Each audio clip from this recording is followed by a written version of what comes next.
Okay, what we want to do is we want to talk about the sine of negative theta.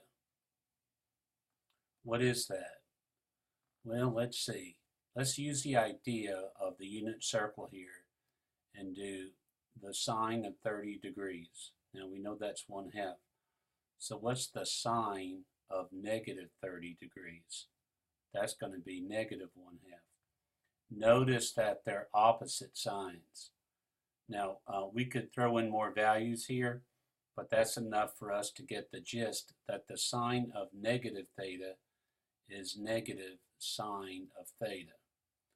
All right, let's see if that works here. Okay, if I did negative 180, let's just do negative 90. Negative 90, the sine is negative 1.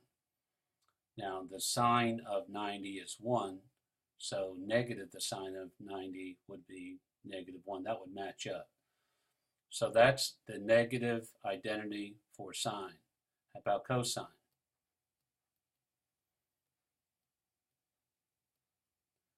Okay.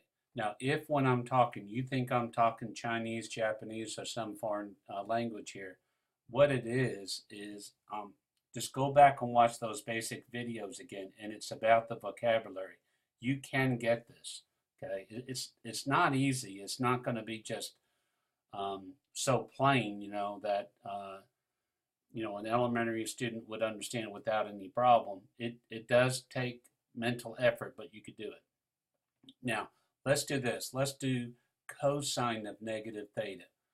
Well, I should erase these guys right here. Hold on here. Okay, so let's take the idea of cosine. Let's take cosine of, how about we say negative 180?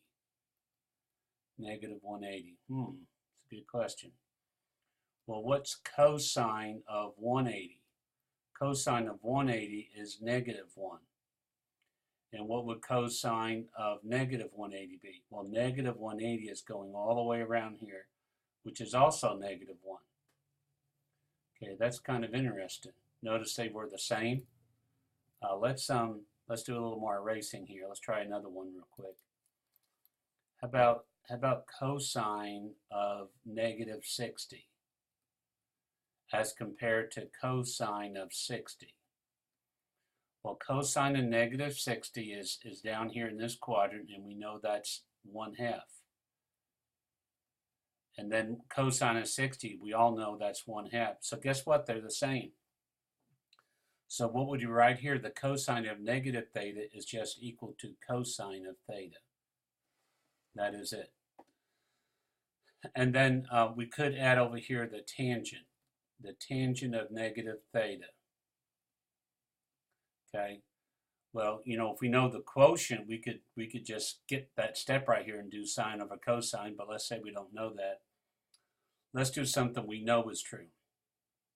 The tangent of negative 45 we know is 1. So let me write that over here. The tangent of negative 45 degrees is negative 1. And the tangent of 45 degrees is 1. Well, notice that they're off by a sign. So the tangent of negative theta is equal to negative tangent of theta.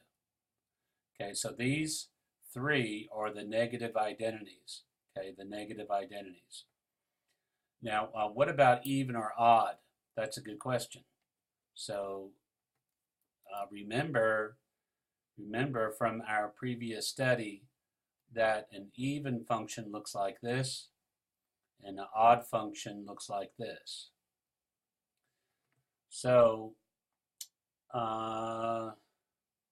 let's see. The cosine is an even. Cosine is an even function, and sine is an odd function. Notice the domain being negative causes the y to be negative, so that's odd. And tangent is also following sine, so that's odd.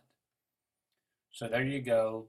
The negative and the even and odd identities. Hope that helps you out.